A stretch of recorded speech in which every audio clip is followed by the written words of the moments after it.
BNP ক্ষমতায় গেলে ভাষণ থেকে বস্তিবাসীর পুনর্বাসনের প্রতিশ্রুতি, তারেক রহমানের দেশ পুনর্গঠনে গণতন্ত্র প্রতিষ্ঠার আহ্বান। নিজ আসনে জনসভায় ভোট চাইলেন ধানের শীষে। উত্তরবঙ্গে জনসভা দিয়ে প্রচারণার মাঠে 10 দলীয় ঐক্য। কেউ ভোট ডাকাতির চেষ্টা করলে রুখে দেয়ার হুঁশিয়ারি জামায়াত আমিরের। জয় পেলে সবাইকে নিয়ে সরকার গঠনের প্রতিশ্রুতি। প্রাক্তনকে শায়েস্তা করতে প্রবাসী প্রেমিকের সঙ্গে পরিকল্পনা। সৌদি থেকে ফিরে 17 বছরের কিশোরকে গাজীপুরে নিয়ে হত্যা। তাসলিমা আরাফাত যুগল সহ গ্রেফতার 6। এবং সুতা নিয়ে মুখোমুখি টেক্সটাইল ও পোশাক খাত। বন্ড সুবিধা তুলে নেওয়ার সিদ্ধান্ত আত্মঘাতী বলছে বিজিএমইএ। কোনো ক্ষতি হবে না, বাঁচবে দেশীয় শিল্প, দাবি বিটিএম এর।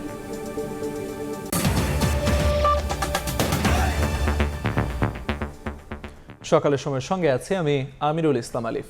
বিএনপি যতবারই ক্ষমতায় এসেছে দেশের উন্নয়ন করেছে মন্তব্য করে বিএনপি চেয়ারম্যান তারেক রহমান বলেছেন, স্বৈরাচারের পতনের পর মানুষ এখন ভালো পরিবর্তন চায়। মানুষের সমস্যা সমাধানে প্রয়োজন নির্বাচিত সরকার। রাজধানীতে প্রথম প্রচারণায় শুক্রবার সন্ধ্যায় ভাষণ থেকে জনসভায় যোগ দিয়ে এ কথা বলেন তারেক রহমান। এ সময় দেশ গড়তে সবাইকে শপথ নেওয়ার আহ্বান জানান বিএনপি চেয়ারম্যান। আনুষ্ঠানিক প্রচারণার দ্বিতীয় দিন রাজধানীতে নিজ সংসদীয় আসন ঢাকা 17 জনতার মাঝে তারেক রহমান। প্রথম দিনে সিলেট বিভাগের ম্যারাথন সমাবেশ শেষে শুক্রবার সন্ধ্যায় ভাষানটেকের বিআরবি মাঠে জনসভায় যোগ দেন স্ত্রী ডাক্তার জুবাইদা রহমানকে সঙ্গে নিয়ে। এ সময় জনতার উষ্ণ অভ্যর্থনায় সিক্ত হন বিএনপি চেয়ারম্যান। নির্ধারিত মাঠ পেরিয়ে মূল সড়ক পুরোটাই পূর্ণ হয়ে যায় বিকেল পেরোতেই। ধানের শীষের স্লোগানে প্রকম্পিত হয় গোটা এলাকা। লাল সবুজের পতাকা আর ধানের তোড়া হাতে জনসভায় যোগ দেন নানা শ্রেণী পেশার মানুষ। সমগ্র বাংলাদেশের মানুষ একটি পরিবর্তন চায়। সন্ধ্যা 7টায় বক্তব্য দিতে উঠেই মঞ্চে ডেকে নেন ভ্যান চালক, গৃহিণী, শিক্ষার্থী সহ 5 জন সাধারণ ভোটারকে। জানতে চান এলাকার সমস্যা ও সংকটের কথা। এ সময় ভোটাররা দাবি জানান বস্তিবাসী এবং নিম্ন আয়ের মানুষদের পুনর্বাসন এবং এলাকার আধুনিকায়নের। আমাদের মেয়েদের জন্য কোনো কর্মসংস্থানের কোনো ব্যবস্থা নেই এখানে। আমরা বস্তিবাসী, আমাদের কিছুই নেই। আমরা চাই যে আমাদের একটা পুনর্বাসন হোক। বিএনপি ক্ষমতায় এলে ভাষানটেকের বস্তিবাসীদের পুনর্বাসনের প্রতিশ্রুতি দেন তারেক রহমান। এ সময় ফ্যামিলি কার্ড, কৃষক কার্ড, বেকারদের জন্য কর্মসংস্থান তৈরি করতে সারা দেশে ধানের শীষে ভোট চান বিএনপি চেয়ারম্যান।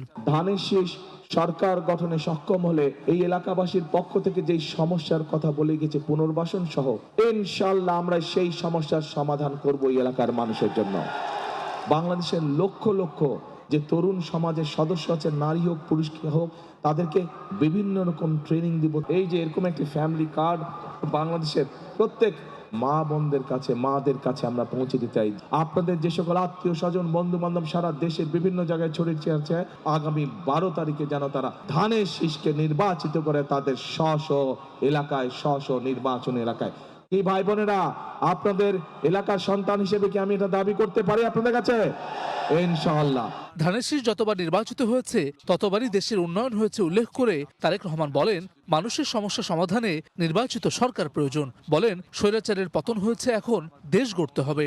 দেশকে পুনর্নির্মাণ করতে গণতান্ত্রিক ব্যবস্থা প্রতিষ্ঠা করতে হবে। সবাইকে দেশ গড়ার শপথ নেওয়ার আহ্বান জানান তারেক রহমান।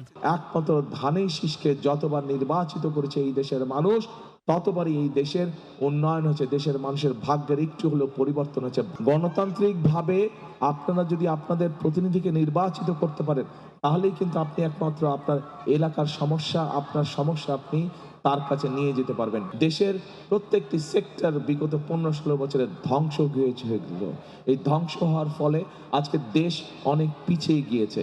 আমাদেরকে এগুলোকে পুনর্নির্মাণ করতে হবে। জনসভায় বক্তব্য দেন বিএনপি ও অঙ্গ সহযোগী সংগঠনের কেন্দ্রীয় এবং স্থানীয় নেতাকর্মীরাও। সকলে ধানের শীষে ভোট দিয়ে আমাদের প্রিয় নেতা বিএনপির চেয়ারম্যান জনাব তারেক রহমানকে জয়যুক্ত করবেন ইনশাআল্লাহ। হাসান ওয়ালি, সময় সংবাদ, ঢাকা। কাল চট্টগ্রাম যাচ্ছেন বিএনপি চেয়ারম্যান তারেক রহমান। উৎসাহ উদ্দীপনা নেতাকর্মীদের মাঝে। নগর জুড়ে সাজ রব। নেতাকর্মীরা বলছেন, প্রিয় নেতার আগমনে জনসমুদ্রে পরিণত হবে পোলো গ্রাউন্ড মাঠ। নগরীর উন্নয়নে নানা পরিকল্পনা আসতে পারে জনসমাবেশ থেকে। অনেক বিশ্বাসের ক্যামেরায় শফিকুল আলমের প্রতিবেদন। দীর্ঘ 2 যুগ পর চট্টগ্রামের মাটিতে পা রাখবেন বিএনপির চেয়ারম্যান তারেক রহমান। তার আগমনে বন্দর নগরী জুড়ে সাজ রব, শুভেচ্ছা ব্যানার আর ফেস্টুনে ছেয়ে গেছে সড়ক থেকে অলিগলি। জিয়াউর রহমানের স্মৃতিবিজড়িত চট্টগ্রামকে ভালোবেসে যে কোনো দুর্যোগময় মুহূর্তে ছুটে আসতেন আপসহীন নেত্রী বেগম খালেদা জিয়া। সর্বশেষ 2012 সালে ঐতিহাসিক পলো গ্রাউন্ড মাঠে আসেন দেশনেত্রী। মায়ের সেই পছন্দের মাঠে এবার আসছেন ছেলে তারেক রহমান। শেষ মুহূর্তে প্রস্তুত মঞ্চসহ পুরো মাঠ, উৎসবের আমেজ নেতাকর্মীদের মাঝে। ঐতিহাসিক কর্মসূচি বাস্তবায়নের ক্ষেত্রে এবং বিএনপিকে মাইল ফলক করার ক্ষেত্রে এই পলো গ্রাউন্ড ময়দান বারবার একটি প্রত্যয় জাগিয়েছে। মানুষের মধ্যে যে উৎসাহ, প্রতিটি জায়গার মধ্যে দলমঞ্চ মিশে মানুষ আসার জন্য প্রস্তুত রয়েছে। ইনশাআল্লাহ এই পলো গ্রাউন্ড ময়দান আরেকটি নতুন ইতিহাসের সৃষ্টি করবে। দলীয় পর্যায়ে ব্যক্তিগত বাড়িঘরে আলোকসজ্জা হচ্ছে তারেক রহমানকে বরণ করার জন্য, এটা একটা বিশাল ব্যাপার। নিশ্চয়ই ওনার কোনো মেসেজ আছে এই চট্টগ্রামকে আগামী দিনে কিভাবে তিনি বাণিজ্যিক রাজধানীকে গড়ে তুলবেন, সাজাবেন এবং প্রকৃত বাণিজ্যিক রাজধানী হিসেবে এখানে প্রতিষ্ঠিত করবেন। শিক্ষা, যোগাযোগ অবকাঠামো, বন্দর, ব্যবসা বাণিজ্য সহ চট্টগ্রামের সবখানে ছড়িয়ে আছে বেগম খালেদা জিয়ার নানা কীর্তি। নেতাকর্মীরা বলছেন তারেক রহমানের প্ল্যানের অংশ হিসাবে বাণিজ্যিক রাজধানী ও নগর সরকার সহ আসতে পারে নানা পরিকল্পনার ঘোষণা। চট্টগ্রাম শহরে আমরা স্পট মাইকিং থেকে শুরু করে মোবাইল মাইকিং থেকে শুরু করে আমরা গতকাল থেকে শুরু করে দিয়েছি এবং বিভিন্ন জায়গায় আমরা বোয়ালখালীতে কালকে প্রতিটি জায়গায় আমি এই 25 তারিখের ব্যাপারে মানুষকে আহ্বান জানাচ্ছি জয়েন করার জন্য। আমরা আশা করি অতীতের সকল রেকর্ড ভঙ্গ করে এই 25 তারিখ জনসমুদ্র রূপান্তরিত হবে। পরিকল্পনাবিহীন উন্নয়ন আসলে বাংলাদেশের জন্য কোনো ধরনের সুন্দর কিছু বয়ে আনতে পারে না। তো আমরা এটাই চিন্তা করছি, তারেক রহমান যে প্ল্যানগুলো করছে, অবশ্যই আমরা মনে করছি এই প্ল্যানগুলো যদি ঠিকমতো এক্সিকিউট করা যায় তাহলে চট্টগ্রাম এগিয়ে যাবে এবং চট্টগ্রাম বাঁচলেই বাংলাদেশ বাঁচবে যে স্লোগান আমরা দিই ইনশাল্লাহ সেটা আমরা এস্টাবলিশ করতে পারবো। 21 বছর আগে 2005 সালের মে মাসে চট্টগ্রামে এসেছিলেন তারেক রহমান। বিএনপির ঘাঁটি ও বেগম খালেদা জিয়ার স্মৃতি বিজড়িত ঐতিহাসিক চট্টগ্রামের এই পলো গ্রাউন্ড মাঠ, এই মাঠ থেকে বিএনপির নতুন চেয়ারম্যান তারেক রহমান কি বার্তা দিবেন সেটির অপেক্ষায় পুরো চট্টগ্রামবাসী। শফিকুল আলম, সময় সংবাদ, চট্টগ্রাম। পঞ্চগড়ে জনসভার মধ্য দিয়ে শুরু হয় 10 দলীয় ঐক্যের নির্বাচনী প্রচারণা। এতে অংশ নিয়ে জামায়াত আমির ডক্টর শফিকুর রহমান ভোট ডাকাতির চেষ্টা করলে রুখে দেওয়ার আহ্বান জানান। বলেন, দেশবাসীকে ফেলে চরম দুঃসময়েও কোথাও পালায়নি জামায়াত, ভবিষ্যতেও পালাবে না। ক্ষমতায় গেলে উত্তরাঞ্চলকে কৃষিভিত্তিক শিল্পের রাজধানী গড়ে তোলা হবে। 64 জেলায় মেডিকেল কলেজ নির্মাণেরও প্রতিশ্রুতি দেন জামায়াত আমির। সমঝোতার জোটের জয় হলে 3 শর্তে সবাইকে নিয়ে জাতীয় সরকার গঠনের প্রতিশ্রুতিও দেন তিনি।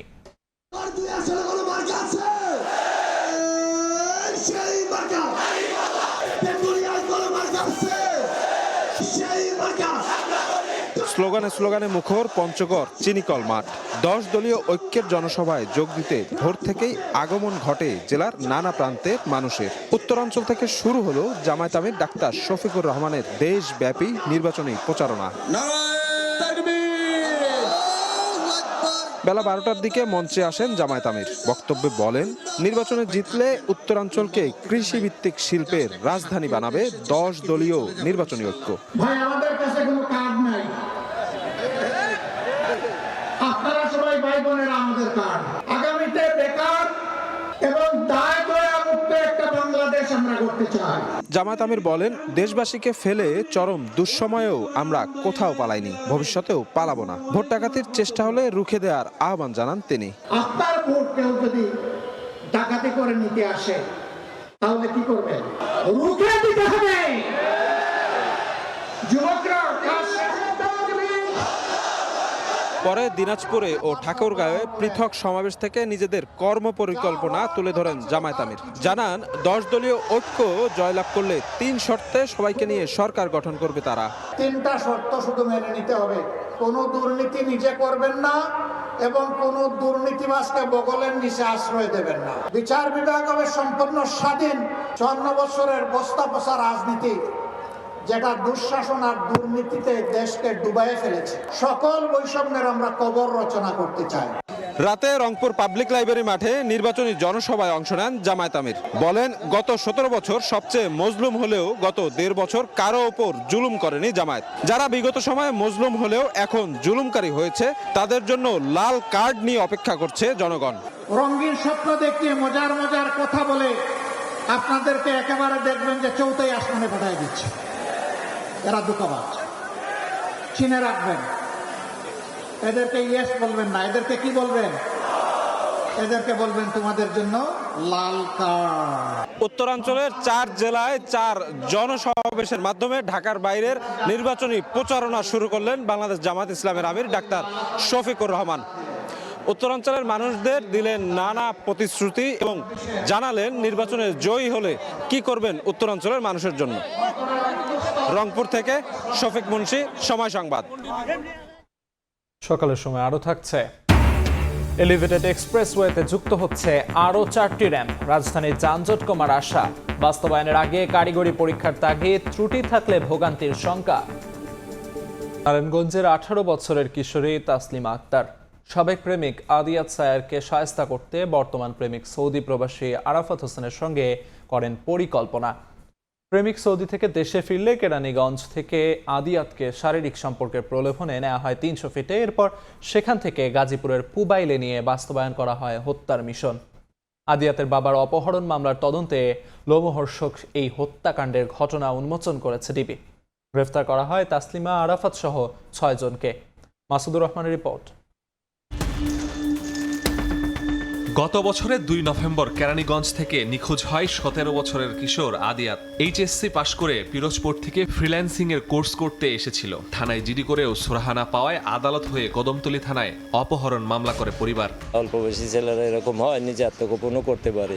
আমরা তো এই আশায় 2 মাস পর্যন্ত দৌড়াইলাম। তদন্তে নাম আসে নারায়ণগঞ্জের কিশোরী তাসলিমার। পরে তাকে নেওয়া হয় গোয়েন্দা হেফাজতে। আদিয়াতের সঙ্গে প্রেমের সম্পর্ক থাকার কথা জানিয়ে সে সময় সেই সিম ব্যবহার করার কথা জানান কিশোরী তাসলিমা। প্রথমে আদিয়াত নিখোঁজের সঙ্গে নিজে সম্পৃক্ত দাবি না করলেও পরে স্বীকার করে সবই।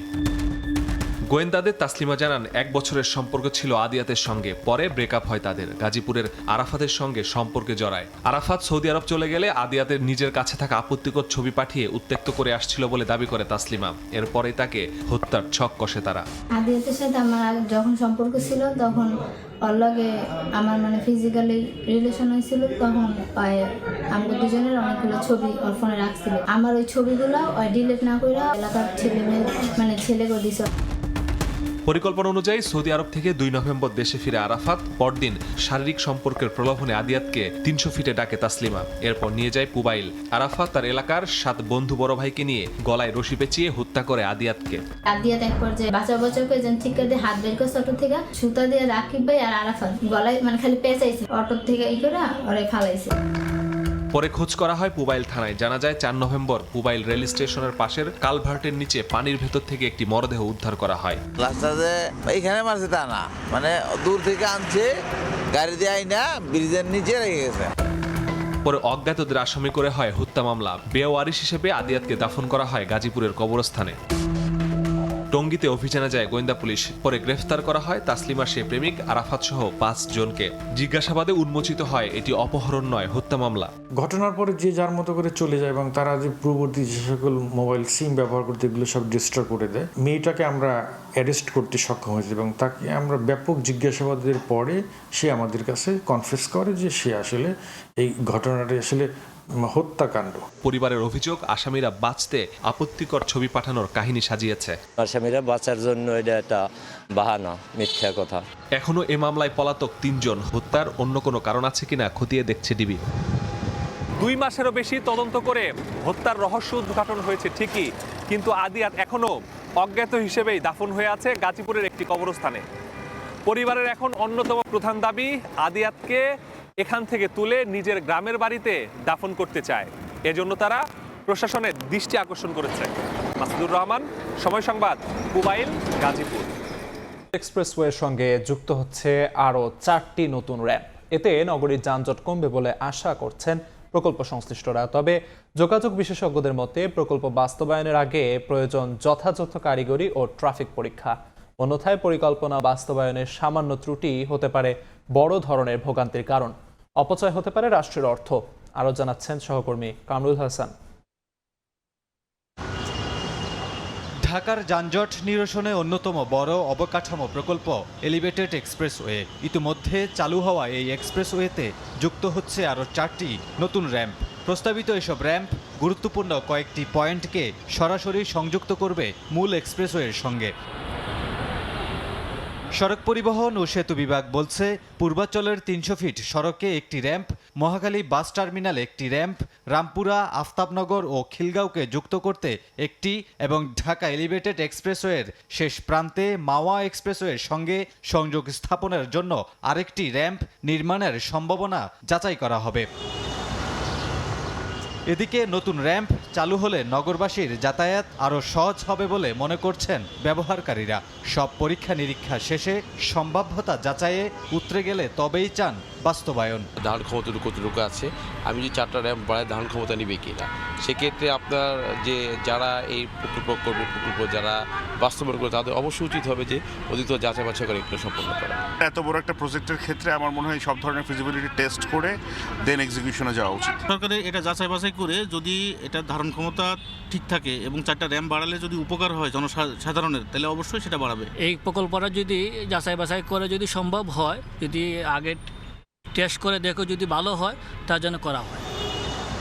যোগাযোগ বিশেষজ্ঞরা বলছেন, মূল এক্সপ্রেসওয়েতে ধারণ ক্ষমতা যাচাই, র্যাম্প সংযোগ স্থলে গাড়ির গতি নিয়ন্ত্রণ, লেন ব্যবস্থাপনা এবং দুর্ঘটনার ঝুঁকি কমাতে আধুনিক ট্রাফিক ডিজাইন অপরিহার্য। একই সঙ্গে প্রয়োজন জনসচেতনতা ও পর্যাপ্ত সাইনেজ। র্যাম্প যুক্ত করলে সেখানে ট্রাফিক কিন্তু উঠবে, কিন্তু আমার মাথায় রাখতে হবে এক্সপ্রেসওয়ে যে মূল অংশ, সেই মূল অংশের সক্ষমতা আছে কিনা। তো আমি যখন লোকাল ট্রাফিককে উঠতে দেব, তো আমার মূল যে অবকাঠামো আছে তার হজম করার সক্ষমতা আছে কিনা। নতুন করে যে র্যাম্প যুক্ত হওয়া, সেটা করতে গেলে আবার নকশা করতে হবে, তার আগে আমার ফিজিবিলিটি স্টাডি করতে হবে, তারপরে আপনার ডিটেল ডিজাইন এবং সেই অনুযায়ী কাজটা আমাদের করতে হবে। এই বিষয়গুলি কিন্তু আসলে পুঙ্খানুভাবে চিন্তা করতে হবে। একই সাথে মনে রাখতে হবে যে আমি যেখানেই র্যাম্প যুক্ত করছি নিচের সড়কের সাথে, সেই সড়কের সক্ষমতা আছে কিনা, সেই যে একটা নতুন আমি সংযোগস্থল তৈরি করছি সেখানে আবার নতুন করে যানজট তৈরি হবে কিনা। 46.73 কিলোমিটারের ঢাকা এলিভেটেড এক্সপ্রেসওয়েতে ইতিমধ্যে 31টি র্যাম্প বসানো হয়েছে। এর বাইরে নতুন করে আরও 4টি র্যাম্প বসানোর আগে পরীক্ষার উপরই জোর দিচ্ছেন সংশ্লিষ্টরা। যানজটের রাজধানী ঢাকাকে গতিশীল করতে এলিভেটেড এক্সপ্রেসওয়েতে আরও 4টি র্যাম্প বসানোর পরিকল্পনা করছে সড়ক পরিবহন ও সেতু বিভাগ। যদিও প্রকল্পটির এখনও সম্ভাব্যতা যাচাই চলছে। সংশ্লিষ্টরা বলছেন, এটি বাস্তবায়ন করা গেলে ঢাকার যানজট অনেকাংশেই কমে আসবে। কামরুল হাসান, সময় সংবাদ, ঢাকা।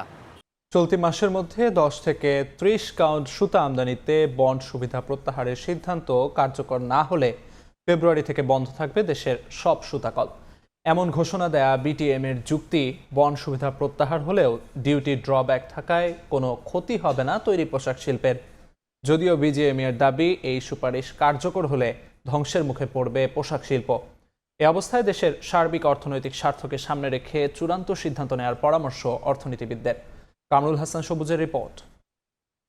আমরা বাধ্য হব আগামী মাসে আমাদের ফ্যাক্টরিগুলো বন্ধ করতে, কারণ আমরা আর পারতেছি না। আমরা কেউই ভালো নাই।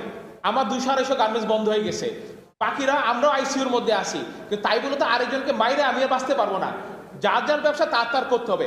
এভাবে দেশের সুতাকল ও তৈরি পোশাক শিল্প মালিকদের মুখোমুখি দাঁড় করিয়ে দিয়েছে এনবিআরকে দেয়া বাণিজ্য মন্ত্রণালয়ের একটি চিঠি, যেখানে 10 থেকে 30 কাউন্ট সুতা আমদানিতে বন্ড সুবিধা প্রত্যাহারের সুপারিশ করা হয়েছে। যুক্তি হিসেবে তুলে ধরা হয়েছে, কাঁচামালের যোগান দেয়া দেশীয় শিল্পের সুরক্ষা ও রপ্তানিযোগ্য পণ্যে মূল্য সংযোজন বৃদ্ধির বাস্তবতা অব্যাহত রাখতে বলা হয়েছে রপ্তানি পণ্যে শুল্কমুক্ত সুবিধা। এটা সাময়িক শুল্ক আইন হচ্ছে। বিদেশ থেকে যদি কোনো পণ্য আনেন, এই পণ্যটা আপনি ট্যাক্স দিয়ে ছাড়াবেন। যদি আনেন 30 থেকে 10 কাউন্ট, গার্মেন্টস তৈরি করেন, আপনার 3 মাস 4 মাস লাগবে। সেই গার্মেন্টসটা এক্সপোর্ট করার পরে যেই পরিমাণ শুল্ক আপনি দিয়েছেন সরকারকে, সেই পরিমাণ শুল্ক কিন্তু আপনি সরকারের কাছ থেকে ফেরত পেয়ে যাবেন। সুতাকল মালিকদের সংগঠন বিটিএমই এর দাবি, সরকারের এই সুপারিশ কার্যকর হলে দেশের তৈরি পোশাক শিল্পের কোনো ক্ষতি হবে না, বরং রপ্তানির বিপরীতে কাঁচামাল আমদানিতে মিলবে স্বচ্ছতা, প্রাণ ফিরে পাবে মরতে বসা দেশের সুতাকল।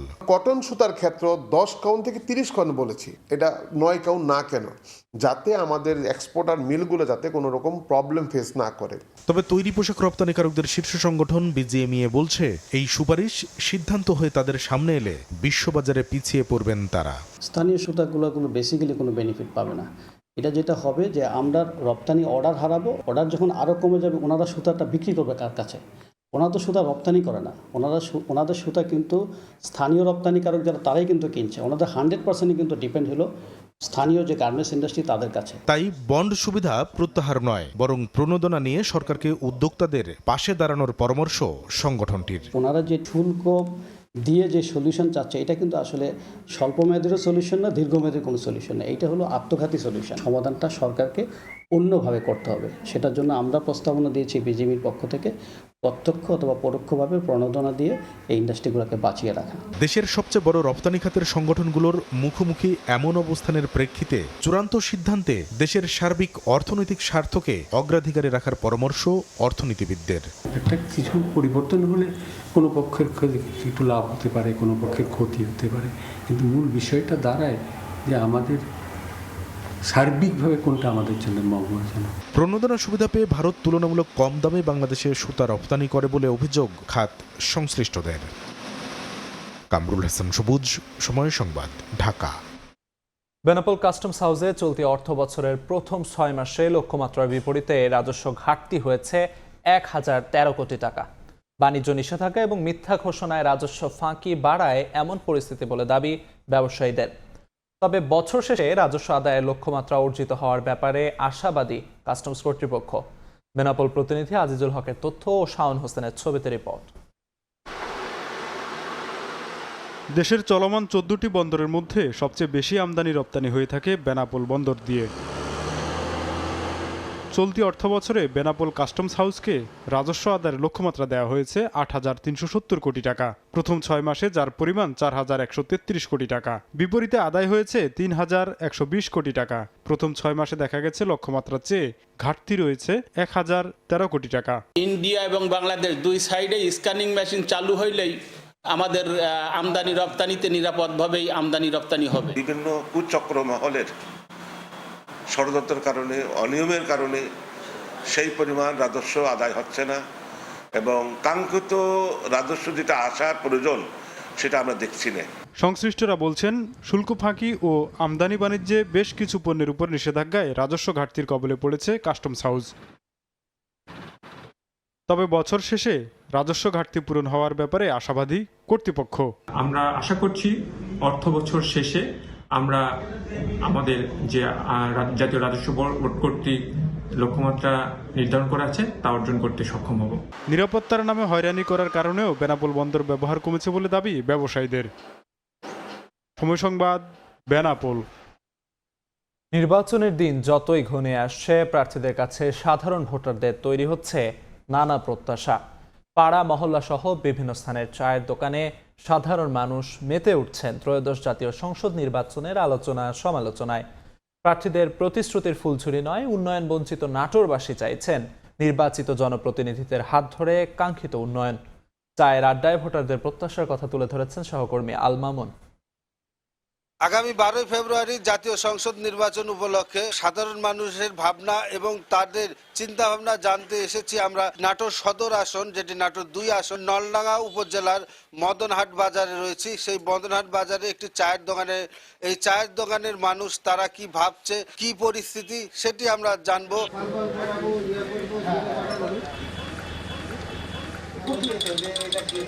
শিক্ষা, স্বাস্থ্য, এসব উন্নতি যারা করবে তাকে আমি ভোট দেবো, যে কোনো যে দলই হোক। দক্ষ ব্যক্তি চাই যার দূরদর্শিতার দ্বারা এই শিল্প কারখানা এবং ইন্ডাস্ট্রি উন্নয়ন হবে। বেকার এদের চাকরির যাতে দিতে পারে, মানুষ চাই যাতে রাস্তাঘাট যাতে করে দেয়। ভালো চিকিৎসা নাই, রাজশাহী দৌড়াইতে হয়, হাসপাতাল ডাক্তারখানার ব্যবস্থা করে দেয়। ভালো স্কুল নাই, কলেজ নাই। যেই আসুক ভোটে সেই ব্যক্তি আমারে এটা করে দিলে এই প্রত্যাশা যুক্ত করব যে আমাদের সকল বিষয় দেখশন করে, যে মানুষটা পুরো নাটোর সদরকে, নাটোর জেলাকে যেন উন্নত একটা নাটোর হিসাবে গড়ে তুলতে পারে। পর্যটন কেন্দ্র, বড় একটা শিল্প কারখানা প্রতিষ্ঠিত হোক। বিশ্ববিদ্যালয় নেই, ভালো মেডিকেল কলেজ নেই। নাটোরকে যে উন্নয়ন করবে গোটা বাংলাদেশের কাছে, এমনকি গোটা বিশ্বের কাছে যেন আমরা পরিচিত হতে পারি, সেরকম একটা প্রার্থী আমরা চাই। সয়াবিনের রাজধানী সয়াল্যান্ড হিসেবে খ্যাত লক্ষ্মীপুর। মেঘনা উপকূল বেষ্টিত এ জেলা নারকেল, সুপারি ও সয়াবিন সহ কৃষিতে সম্ভাবনার আলো জ্বালিয়ে রাখলেও এ জেলায় আজও গড়ে ওঠেনি কাঙ্ক্ষিত শিল্পায়ন। ব্যবসা বাণিজ্যের প্রসারের লক্ষ্যে প্রায় 9 বছর আগে মজু চৌধুরী হাটকে নৌবন্দর হিসেবে ঘোষণা করা হলেও তা আজও বাস্তবায়ন হয়নি। মেঘনার উপকূল ঘিরে পর্যটন শিল্পের অপার সম্ভাবনা থাকা সত্ত্বেও সরকারি নজর না থাকায় তা কাজে লাগানো যায়নি। এদিকে মেঘনার অব্যাহত ভাঙনের কবলে পড়ে রামগতি ও কমলনগর উপজেলার লাখো মানুষের মাঝে তৈরি হয়েছে দীর্ঘদিনের বঞ্চনার গল্প। তবে সচেতন মহল বলছেন, সমন্বিত পরিকল্পনা গ্রহণ করা গেলে লক্ষ্মীপুর আঞ্চলিকভাবে একটি সমৃদ্ধ অর্থনৈতিক কেন্দ্র হিসেবে গড়ে উঠবে। মাজহারুল আনোয়ার টিপু রিপোর্ট।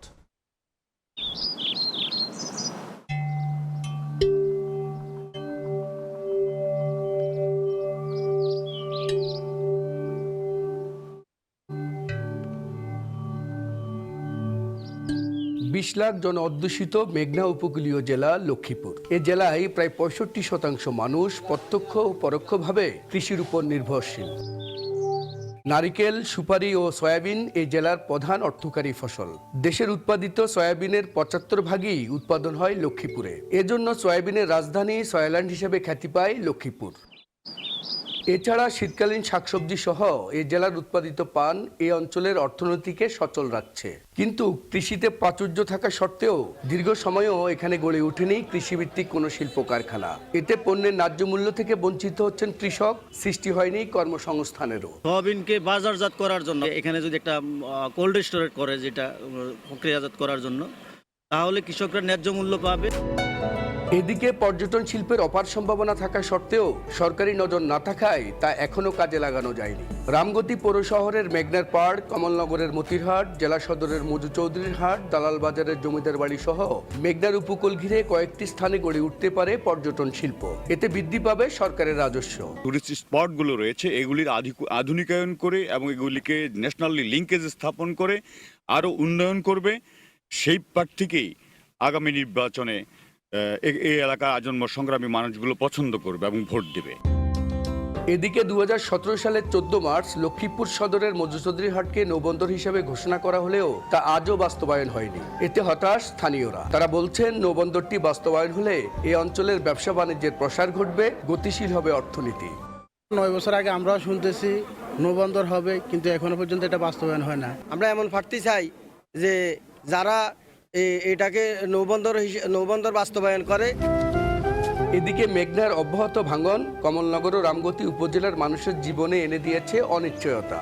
ভাঙনের কবলে পড়ে এরই মধ্যে সর্বস্ব হারিয়েছেন এই দুই উপজেলার লাখো মানুষ। চলমান 31 কিলোমিটার নদী তীর রক্ষাবাদ প্রকল্পের কাজ ধীরগতি হওয়ায় অনিশ্চয়তা কাটছে না বাসিন্দাদের। ভাঙন রোধে পুরো উপকূল তীর রক্ষাবাদ প্রকল্পের আওতায় আনার দাবি তাদের। যে সরকারের ক্ষমতায় আসুক, আমাদের এই দুঃখ কষ্ট বুঝবে, আমাদের নদী ভাঙনের বাঁধ প্রকল্প বাস্তবায়ন করবে। এদিকে শিক্ষা, স্বাস্থ্য ও যোগাযোগ ব্যবস্থায় এখনো অনেকটা অনগ্রসর লক্ষ্মীপুর। জেলাবাসীর চিকিৎসা সেবার একমাত্র ভরসাস্থল 100 শয্যা বিশিষ্ট জেলা সদর হাসপাতাল। নেই মেডিকেল কলেজ, বিজ্ঞান ও প্রযুক্তি বিশ্ববিদ্যালয় ও রেল যোগাযোগ ব্যবস্থা। সচেতন মহল বলছে, সমৃদ্ধ লক্ষ্মীপুর গড়তে প্রয়োজন সমন্বিত পরিকল্পনা গ্রহণ। সম্ভাবনাময় খাতগুলো নিয়ে পরিকল্পনা গ্রহণ করা গেলে আঞ্চলিকভাবে একটি সমৃদ্ধ অর্থনৈতিক কেন্দ্র হিসেবে গড়ে উঠবে লক্ষ্মীপুর। কৃষিভিত্তিক কারখানা এখানে স্থাপন করতে হবে। আবার কৃষি যে পণ্যগুলো উৎপাদন হয় সেগুলো লক্ষ্মীপুরের বাইরে বা দেশের ভিতরে অথবা বিদেশে পাঠানোর জন্য যে সরবরাহ চেইন ব্যবস্থা, এটাকে সহজ করতে হবে। তাহলে কৃষকরা আরও বেশি উৎপাদনে মনোযোগ দিবে। যোগাযোগ ব্যবস্থা উন্নত হলে এখানকার পণ্যগুলো বিভিন্ন জেলায় সহজেই বিপণন করতে পারবে। এতে কৃষকরা ন্যায্য মূল্য পাবে। 1440.30 বর্গ কিলোমিটার আয়তন বিশিষ্ট লক্ষ্মীপুর জেলায় 4টি সংসদীয় আসন রয়েছে। 5টি উপজেলা ও 6টি থানা নিয়ে গঠিত এই জেলার মোট ভোটার রয়েছে 16,39,464 জন। কৃষিভিত্তিক শিল্প কারখানা স্থাপন সহ সরকারের ঘোষিত নৌবন্দর বাস্তবায়ন করা গেলে এই অঞ্চলে অর্থনৈতিক গতিশীলতা বাড়বে, সৃষ্টি হবে নতুন নতুন কর্মসংস্থানের, এতে বেকার সমস্যা লাঘবের পাশাপাশি সমৃদ্ধ হবে লক্ষ্মীপুর, এমনটাই মনে করছেন সচেতন মহল। মাঝারুল আনোয়ার টিপু, সময় সংবাদ, লক্ষ্মীপুর। প্রতীক বরাদ্দের পর থেকেই পোস্টাল ব্যালটে ভোট দিচ্ছেন বিভিন্ন দেশে বসবাসরত বাংলাদেশিরা। ভিনদেশ থেকে প্রথমবার ভোট দেওয়ার সুযোগ পেয়ে খুশি মালদ্বীপ প্রবাসীরা। তারা বলছেন, ত্রয়োদশ সংসদ নির্বাচনের মধ্য দিয়ে গণতন্ত্রের নতুন দিগন্ত উন্মোচনে আরও এক ধাপ এগিয়েছে বাংলাদেশ। খন্দকার ওমর ফারুকের তথ্য, ছবিতে বিস্তারিত। আসন্ন সংসদ নির্বাচন ঘিরে দেশে যখন ভোটের প্রচার তুঙ্গে, তখন মালদ্বীপে ভোট উৎসবে মেতেছে প্রবাসী বাংলাদেশিরা। ঐতিহাসিক এই সুযোগকে কেন্দ্র করে সামাজিক যোগাযোগ মাধ্যম সহ বিভিন্ন অনুষ্ঠানে আনন্দ, প্রত্যাশা ও মতামত প্রকাশ করছেন তারা। গত 21 জানুয়ারি প্রতীক বরাদ্দের পর থেকেই শুরু হয়েছে দেশটিতে বসবাসরত বাংলাদেশিদের মধ্যে ভোট প্রদানের কার্যক্রম। এবার প্রবাসী থেকেও ভোট দিতে পারছেন রেমিট্যান্স যোদ্ধারা, যা গণতন্ত্রের নতুন দিগন্ত উন্মোচনে বাংলাদেশকে আরও এক ধাপ এগিয়ে নিয়েছে বলে দাবি সংশ্লিষ্টদের। খুবই ভালো লাগতেছে যে প্রথমবারের মতো প্রবাস থেকে ভোট দিতে পারলাম। এই যে আনন্দ, অনেক আনন্দ লাগতেছে। বাংলাদেশের একজন সাধারণ নাগরিক হিসেবে খুবই গর্বিত যে আমরা প্রবাসী থেকেও আমাদের পছন্দের প্রার্থীকে আমরা ভোট দিতে পেরেছি। আমরা আমাদের বন্ধু বান্ধব নিয়ে এই মালদ্বীপের সাগর পাড়ে এসে আমরা আমাদের সবাই একসাথে ভোট আমরা প্রয়োগ করেছি।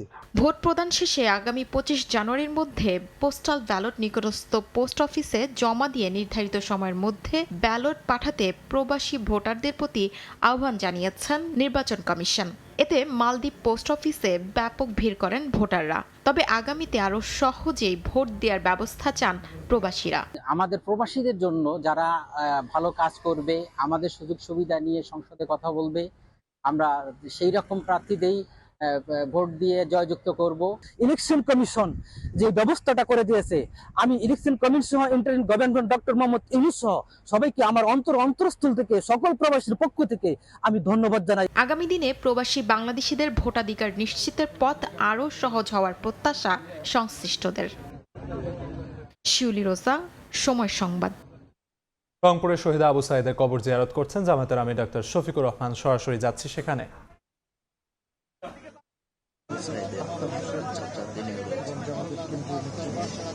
পরিবারের সদস্যবৃন্দদেরকে নিয়ে শফিকুর রহমান এবং আক্তার হোসেন এই মুহূর্তে আবু সাইদের কবর জিয়ারত করছেন।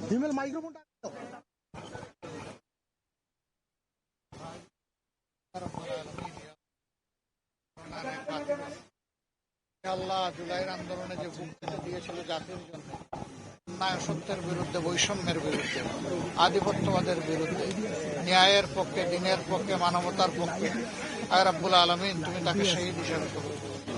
ইয়া আল্লাহ তার কবরটাকে তোমার জান্নাতের নূর দিয়ে পরিপূর্ণ করো। আমিন। ইয়া আল্লাহ তার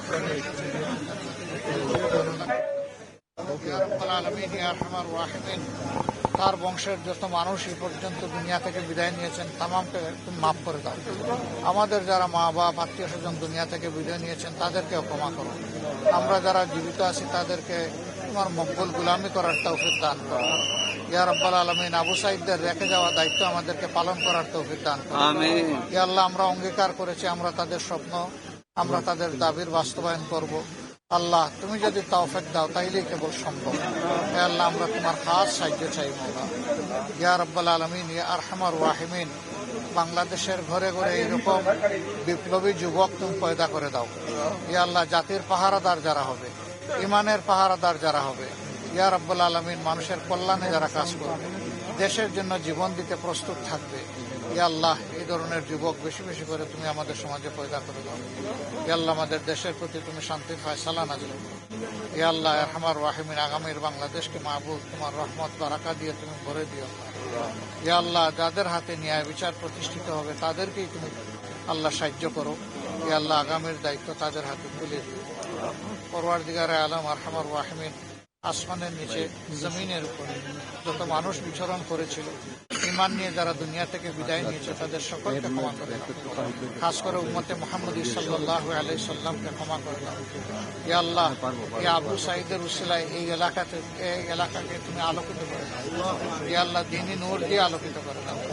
ইয়া আল্লাহ, তোমার শান্তি দিয়ে আলোকিত করে দাও। ربنا تقبل منا إنك أنت السميع العليم وتب علينا يا مولانا إنك أنت التواب الرحيم سبحان ربك رب العزة عما يصفون وسلام على المرسلين والحمد لله رب العالمين আপনারা দেখলেন যে এই মুহূর্তে কিন্তু শহীদ যে আবু সাইদ রয়েছেন সেই আবু সাইদের কবর জিয়ারত করলেন আমির জামাত ডক্টর শফিকুর রহমান। আমরা আপনাদেরকে জানিয়ে রাখি যে প্রচারের অংশ হিসেবে তিনি কিন্তু গতকাল পঞ্চগড়ে হেলিকপ্টার যোগে এসেছেন, এরপরে পঞ্চগড়ে জনসভা করেছেন। জনসভা করার পর আমরা দেখেছি ঠাকুরগাঁ, দিনাজপুর, তারপরে রংপুরের যে টাউন হল চত্বর রয়েছে সেখানে কিন্তু জনসভা করেছেন। আপনাদেরকে জানিয়ে রাখি এর পরের দিন আজকে সকালবেলা কিন্তু আবারও তিনি রংপুরের পীরগঞ্জে এসে কিন্তু শহীদ আবু সাইদের যে কবর সেটা কিন্তু জিয়ারত করলেন। এবার কবর জিয়ারতের পর কিন্তু তিনি এখন এই মুহূর্তে আপনাদেরকে সমাজের ক্যামেরার চোখে আমরা দেখানোর চেষ্টা করছি, তিনি কিন্তু আসলে এখন আবু সাইদের বাবা মার সঙ্গে সাক্ষাৎ করার জন্য তার কবর জিয়ারতের সময় কিন্তু আবু সাইদের যিনি বাবা আছেন মকবুল হোসেন, তিনি কিন্তু তার পাশেই ছিলেন। প্রথমে কিন্তু এই মকবুল হোসেনের সঙ্গে এসে তিনি আসলে সাক্ষাৎ করেন, সাক্ষাৎ পরে কিন্তু এই আবু সাইদের কবর তিনি জিয়ারত করেন। কবর জিয়ারতের পর কিন্তু তিনি তার পিতার সঙ্গে, শহীদ আবু সাইদের পিতার সঙ্গে বাসার দিকে যান। সেখানে গিয়ে কিন্তু আমরা এই মুহূর্তে দেখছি যে আসলে তার যে বাড়ি রয়েছে রংপুরের পীরগঞ্জের বামনপুরে, সেখানে তার বাসার মধ্যে তিনি প্রবেশ করছেন। কিছুক্ষণ আগেই আমরা দেখলাম যে তিনি কবর শহীদ আবু সাইদের কোটা সংস্কার বিরোধী আন্দোলন, যে কোটার আন্দোলনে শহীদ 16 জুলাই যিনি আসলে পুলিশের গুলিতে নিহত হয়েছেন, তার কবর কিন্তু জিয়ারত করলেন আমির জামাত ডক্টর শফিকুর রহমান। এরপরে আমরা দেখছি তার বাসায় কিন্তু আসলে তিনি প্রবেশ করছেন।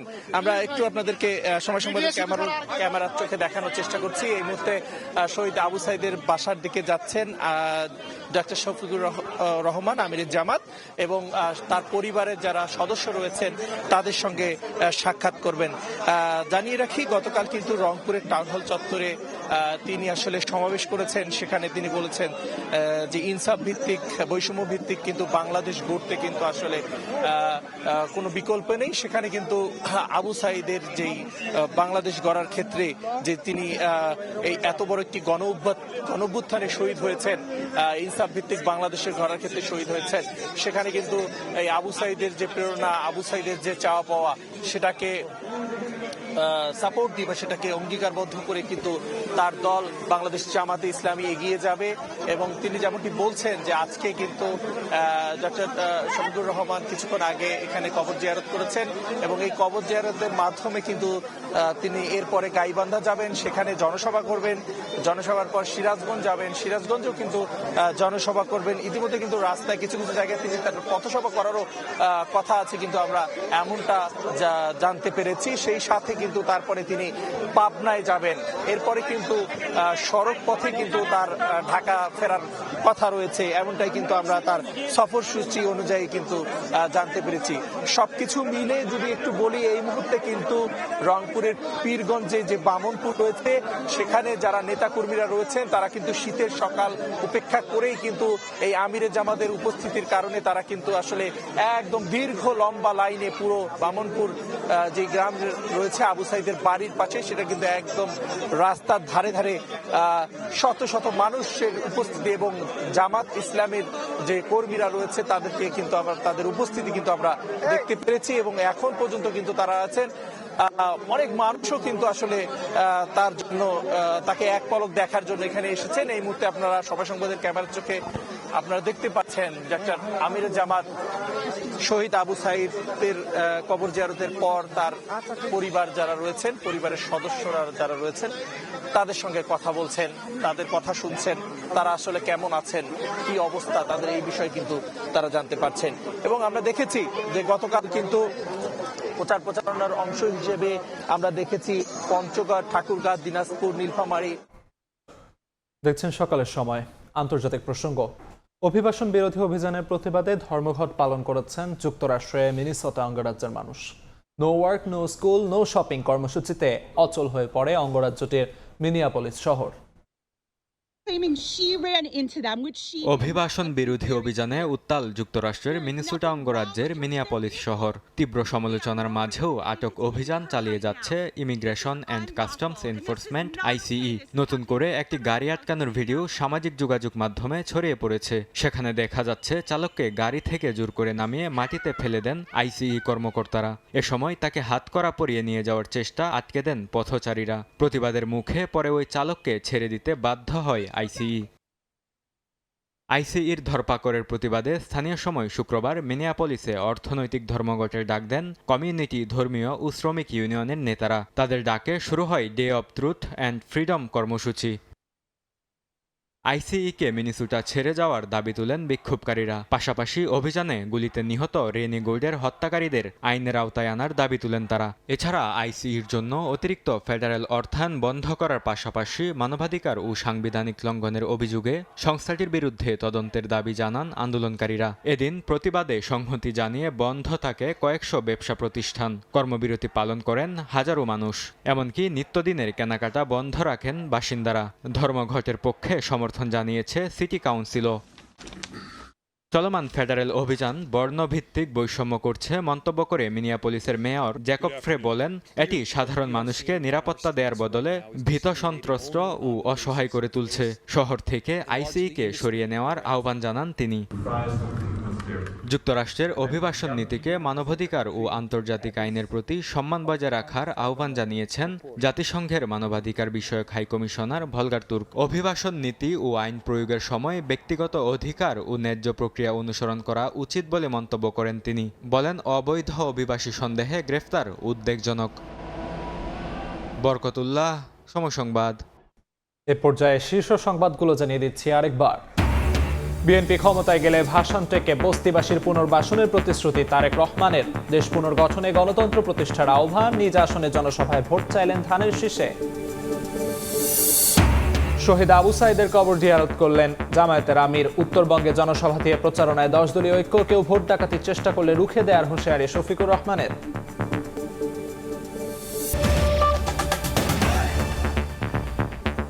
এই ছিল সকালের সময়। আন্তর্জাতিক সময়ের সঙ্গে থাকবেন মালিহা সোহরাওয়ার্দী। ধন্যবাদ আলিফ। আন্তর্জাতিক সময় নিয়ে আসছি কিছুক্ষণ পর, সঙ্গে থাকুন সময়ের।